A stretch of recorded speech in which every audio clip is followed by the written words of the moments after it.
Now, probability is measurement of uncertainty या measurement of chance. Okay, what are the chances that a particular event will occur or not occur? Okay, now chances से हम लोग का क्या मतलब है या event से हम लोग का क्या मतलब है? Event का हिंदी ट्रांसलेट हुआ घटना. ओके, कोई घटना घटेगा या नहीं घटेगा, घटेगा तो कितना चांस है कि वो घटेगा. ओके, जैसे रोज सुबह उठ के कभी ये सोचता है कि आज सूरज कहाँ से निकलेगा? क्यों नहीं? क्योंकि उसका घटना पता है वो कहाँ से होगा. पता है कि it will always rise from the east, तो कभी ये भी नहीं सोचता कि आज सनसेट कहाँ होगा. वो भी पता है वेस्ट, इधर वेस्ट इधर. पता नहीं उनको. राइट, तो ये एक ऐसा इवेंट है जिसके बारे में हम लोग 100% श्योर है कि हाँ ये इवेंट ऑकर करेगा ही करेगा, है ना. ऑल्दो ये भी 100% श्योर इवेंट नहीं है. सन कहाँ से राइज करता है ये इस बात पे डिपेंड करता है कि तुम अर्थ के कौन से पोजीशन पे है. अभी तुम साउथ पोल पे चली जाओ तो तुमको 6 महीना तक सनलाइट ही सनलाइट मिलेगा, नो सनसेट. ओके, तो चलो वापस इक्वेटर पे, ट्रॉपिक ऑफ कैंसर पे आ जाते हैं. तो यहाँ पे सनराइज ईस्ट से होता है, सनसेट वेस्ट पे होता है ऑलमोस्ट एवरी डे, तो उसके लिए बारे में हम लोग कभी सोचते नहीं है. लेकिन बहुत सारा इवेंट ऐसा होता है कि जहाँ पे एक एलिमेंट ऑफ अनसर्टेनिटी हो सकता है कि आज बारिश हो सकता है कि फिर रास्ता पे ट्रैफिक जाम मिले. ओके, तो प्रोबेबिलिटी क्या करता है कि इस अनसर्टेनिटी का ही हम लोग को मेजरमेंट देता है. ओके, और क्या होगा ये जानकर, अगर तुमको पता चले कि आज 70% चांस है बारिश होने का, तो तुम क्या करोगी? करेक्ट, बाहर जाना होगा तो छाता लेके जाओगी. अगर पता चलेगा हाँ जरूरत नहीं होगा तो नहीं जाओगी, घर में जाओगी, पड़ी रहोगी घर में वीडियो मोबाइल के साथ. मैं फोन यूज करना. अगर पता चले कि कोई पर्टिकुलर रास्ता के ऊपर रैली निकलने वाला है, वहाँ पे ट्रैफिक जाम हो सकता है, तो हम लोग क्या करते हैं? रास्ता अवॉइड करते हैं. जाना होता है तो कोई और रास्ता से जाते हैं. राइट, तो इफेक्टिवली प्रोबेबिलिटी क्या करता है कि हम लोग को डिसीजन मेकिंग में हेल्प करता है. ओके, और यही सबसे बड़ा रोल है प्रोबेबिलिटी का हम लोग के प्रैक्टिकल लाइफ में. प्रैक्टिकल लाइफ में हम लोग का बहुत सारा डिसीजंस जो है वो प्रोबेबिलिटी के बेसिस पर ही लिया जाता है. ओके, जैसे कौन सा पेपर देने वाला है, स्टैंडर्ड मैथ्स या बेसिक मैथ्स? बेसिक. क्यों? क्योंकि बहुत ज्यादा चांसेस है. ओके, तो बेसिक मैथ्स में सक्सीड करने का चांस ज्यादा है, तो इसलिए वो पेपर दे रहा है. मैं प्रैक्टिस के लिए दिया है, वो सैंपल पेपर थी, वो ही नहीं कर पा रही, एग्जाम नहीं कर पा रही. तो प्रैक्टिस का कमी है. खैर, आगे क्या लेगा, साइंस लेगा कि कॉमर्स लेगा? अगेन देखो ये सारा डिसीजन जो है एक तरह से प्रोबेबिलिटी कॉन्सेप्ट पर ही बेस्ड है. ओके, कॉमर्स में ज्यादा या तो ज्यादा इंटरेस्ट है या सक्सेस होने का चांस ज्यादा है बोल के तुम कॉमर्स चूज कर रहा, या किसी और का साइंस सब्जेक्ट्स में इंटरेस्ट होगा तो वो साइंस सब्जेक्ट हो सकता है चूज करे, कोई आर्ट्स चूज करे. राइट, तो इनहेरेंटली इन सारे डिसीजंस के बैकग्राउंड में प्रोबेबिलिटी है. ओके, और आगे जितना आगे बढ़ते जाएंगे, जितना और बड़ा बड़ा डिसीजंस लेते जाएंगे लाइफ का, वो सारा देखेंगे कि हम लोग इन अ वे प्रोबेबिलिटी उसमें यूज कर रहे हैं. ओके, ना फिलहाल अभी जिस लेवल का प्रोबेबिलिटी स्टडी करना है उसमें some simple terms that we need to know, जैसे what is an experiment,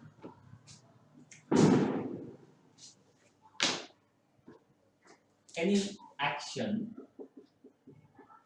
just like lab में जो एक्सपेरिमेंट करते हैं, any action which has a set of possible outcomes, okay, a well defined set of outcomes कि हाँ ये outcome हो सकता है. ओके, जैसे टॉसिंग ऑफ अ कॉइन में क्या क्या आउटकम्स हो सकता है, right? Throwing of a die में 1 2 6, ओके। अगर लेट्स से इस रूम में इतना सारा ऑब्जेक्ट्स है, तुमको इतना गुस्सा आया कि तुम एक ऑब्जेक्ट उठा के फेंको मेरे ऊपर, तो क्या क्या ऑब्जेक्ट फेंक सकती हो? ये सब। लेकिन कार तो उठा के नहीं फेंक पाऊंगी, है ना? इतनी कमजोर हो। ओके, तो एक सेट ऑफ आउटकम्स है। अगर वो सेट ऑफ आउटकम्स में से रैंडमली कोई भी आउटकम अगर कर सके which you cannot predict from beforehand, तो such an experiment is called a random experiment. Okay, तो रैंडम मींस कि जिसको तुम पहले से प्रेडिक्ट नहीं कर पाओ। हम एक बार डाई थ्रो किया, 5 आया, तुम दोबारा डाई थ्रो करोगी तो स्टिल 1 से लेके 6 तक कुछ भी आ सकता है। तुम ये तो नहीं बोल सकते कि हाँ आपका 5 आया तो अब तो मेरा 6 ही आएगा और कुछ नहीं आ सकता, नहीं होगा, है ना? तो that is what we mean by a random experiment. Okay. An event is an outcome of a random experiment or a possible set of outcomes of any random experiment. Okay, या तो सिंगल आउटकम या collection of outcomes को हम लोग event बोलते हैं, घटना, right? तो sunrising from the east is an event, okay. Getting a traffic jam, raining today, ये सब अलग अलग इवेंट्स हो। तो प्रोबेबिलिटी में हम लोग इस इवेंट का ही चांसेस मेजर करते हैं, ओके। नाउ क्लास 9 में जो प्रोबेबिलिटी किए थे उसमें हम लोग देखे थे एक एक्सपेरिमेंटल अप्रोच टू प्रोबेबिलिटी, कि तुमको किसी कॉइन में हेड एंड टेल आने का प्रोबेबिलिटीज वर्कआउट करना है, तो हम लोग उसको एक्सपेरिमेंट्स करते हैं कि लेट्स से वो कॉइन को 100 टाइम्स टॉस किए, ओके, तो देखें कि 55 टाइम्स हेड आ रहा है, 45 टाइम्स टेल आ रहा है, तो probability of getting a head is 55/100, probability of getting a tail is 45/100, ऐसे, okay. So that was an experimental approach कि हम लोग बार-बार उस चीज का एक्सपेरिमेंट करके देखते हैं और फिर आउटकम्स नोट डाउन करते हैं, ओके।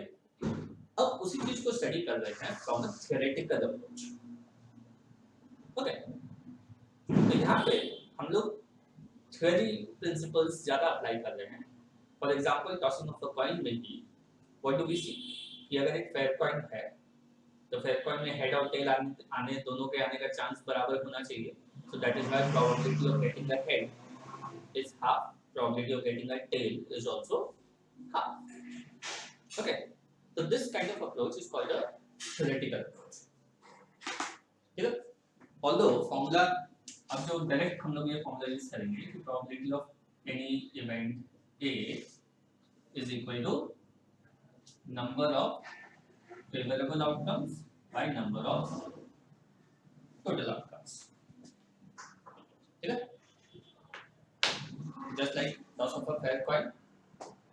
अच्छा, ये बार-बार fair coin क्यों बोलते हैं? करेक्ट। तो unfair coin क्या होगा? करेक्ट। शोले मूवी देखी हो? देखना पड़ेगा। तो उसमें वैसा ही कॉइन था अमिताभ बच्चन के पास, एक साइड दो जिसमें दोनों साइड है, सो that is a biased coin या अनफेयर कॉइन। या ऐसा भी कॉइन हो सकता है कि हेड और टेल हो लेकिन let's say one side is heavier than the other, तो एक के आने का प्रोबेबिलिटी ज्यादा हो, दूसरे के आने का प्रोबेबिलिटी कम हो, so that is also biased coin, right? ठीक है। तो fair coin there are two possible outcomes, head and tail, तो probability of head probability of tail दोनों हाफ हाफ हो जाता है, okay. Say I have a set of numbers, ये cards जिसमें नंबर्स लिखा हुआ है from 1 to 10, and my action is that I am picking one card at random from this set. So if A is the event of getting an even number, तो probability of A क्या हो जाएगा?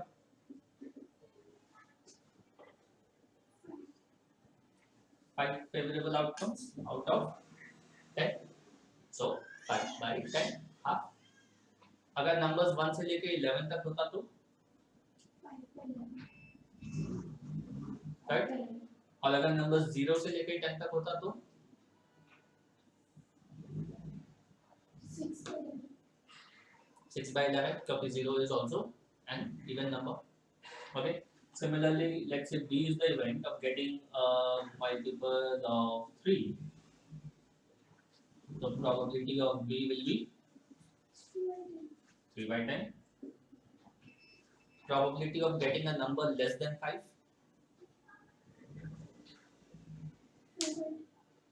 Probability of getting a number greater than 7. Probability of getting 2.5.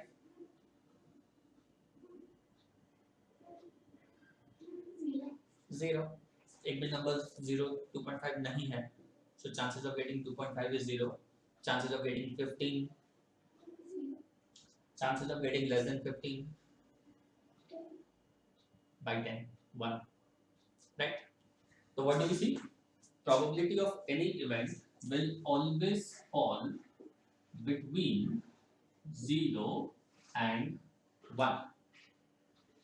Okay. Number of outcomes, favorable outcomes कभी negative नहीं हो सकता, and कभी total outcomes से ज़्यादा भी नहीं हो सकता. So that is why जो भी probability workout होगा, it will always fall between 0 and 1.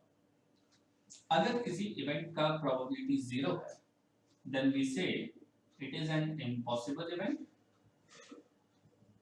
और अगर किसी event का probability 1 है, then we say it is a sure event. मतलब it will definitely occur. Okay. बाकी सारा events जिसका probability in between आता है उनको probable events बोलते हैं. Right? Now, probability को हम लोग as a fraction लिख सकते हैं. इसको decimal में भी convert कर सकते हैं. 0.5, 0.3. इसको percentage में भी convert कर सकते हैं.